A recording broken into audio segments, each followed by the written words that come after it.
बहुत बातें हुई इस खिलाड़ी के स्ट्राइक रेट पर, टी20 क्रिकेट में उस अप्रोच पर, और अब लोग बात करना शुरू हो गए थे इस खिलाड़ी की जगह पर कि क्या टी20 टीम में बाबर आजम की जगह बनती है या फिर नहीं बनती।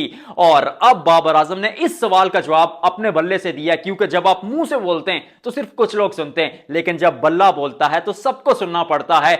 51 गेंदें 87 रन, टी20 क्रिकेट के उस नजरिए से देखा जाए तो लाजवाब इनिंग। सामने मौजूद थे कुशाल मेंडिस, जिन्होंने 52 गेंदों पर 109 बनाए। सच्चाई यह है कि कुशाल मेंडिस की जो इनिंग्स थी वो बाबर आजम से थोड़ी ऊपर थी, लेकिन बाबर आजम इस खिलाड़ी की कद काठी, वो ओरा, वो पाकिस्तान क्रिकेट में जैसा ब्रांड बनकर उभरे हैं। वो 50 भी बनाए तो शायद सामने वाले के 100 की कम चर्चा हो और इनके 50 की ज्यादा चर्चा हो। दैट्स बाबर आजम। और आज उसी तरह से बल्लेबाजी की जिस चीज ने उनको 10 साल की उस मेहनत का फल दिया था, यानी जिस चीज ने उनको बाबर आजम बनाया था। मैं बहुत बार चर्चा कर चुका हूं कि आप बाबर आजम से ये एक्सपेक्ट नहीं कर सकते कि आप सर पर कफन बांधिए, आंखों पर पट्टी बांधिए और बल्ला चलाइए। ऐसे बाबर आजम नहीं है। वो अपने तरीके से, अपने कुलिए, अपने फार्मूले से खेलते हैं और उसी चीज ने उनको डोमेस्टिक क्रिकेट से लेकर इंटरनेशनल क्रिकेट में हर जगह वो मुकाम दिया और उस स्टेज पर वो पहुंचे कि दुनिया उन्हें किंग बाबर आजम के नाम से जानने लगी।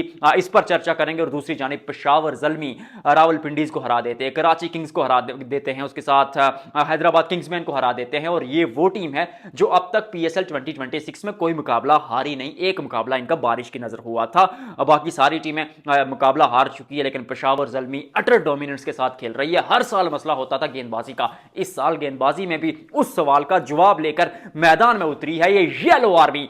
इस टीम की बात करेंगे। सबसे पहले एक्चुअल में बाबर आजम की बात करना इसलिए जरूरी है क्योंकि सवाल उठ रहे थे कि पीएसएल में भी रन नहीं बन रहे, पिछले साल भी नहीं बने थे। टी20 वर्ल्ड कप तो खैर डिजास्टर रहा इस खिलाड़ी के लिए और ड्रोना ख्वाब रहा पिछला 1.5 साल ओवरऑल, क्योंकि स्पिन के खिलाफ फंस रहे थे।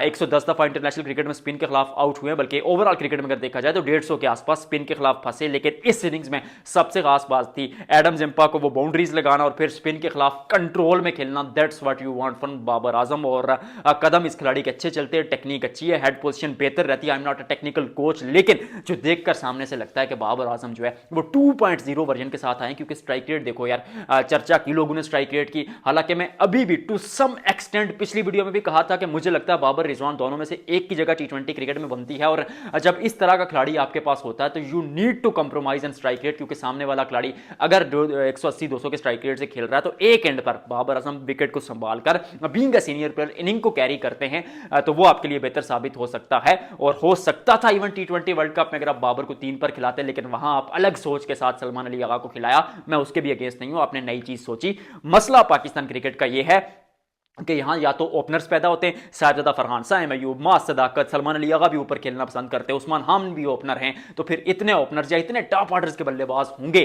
तो फिर टॉप ऑर्डर के बल्लेबाज होंगे तो फिर मिडिल ऑर्डर में कौन खेलेगा। अब वो एक सवाल, उसका जवाब दिया है अब्दुल समद ने, पेशावर जल्मी के फिनिशर ने, क्योंकि 400 के स्ट्राइक रेट से बंदा पिटाई करता, 12 गेंदें 40 रन, अनबिलीवेबल और अटर डोमिनेंसी दिखाई है।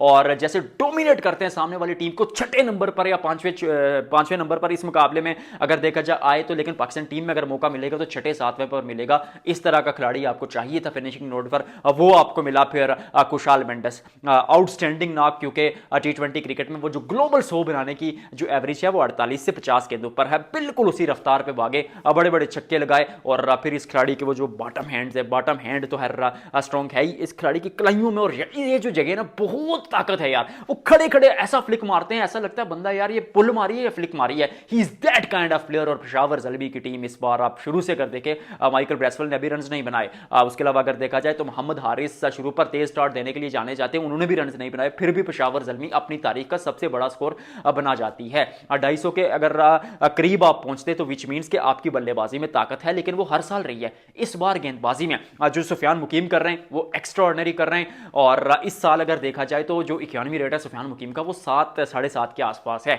एक ऐसा टूर्नामेंट जहां हर दूसरे दिन 200 बन रहा है, गेंदबाज 50 पे 50 मारे जा रहे हैं, गेंदबाज बल्लेबाज नहीं, तो फिर वहां पर इस इकोनॉमी रेट से गेंदबाजी करना और रेगुलर इंटरवल्स के साथ विकेट्स लेना, वर्ल्ड एंड सुफियान मुकीम, शरीफुल इस्लाम और नाहिद जो है वो काम कर जाते तेज गेंदबाजी में।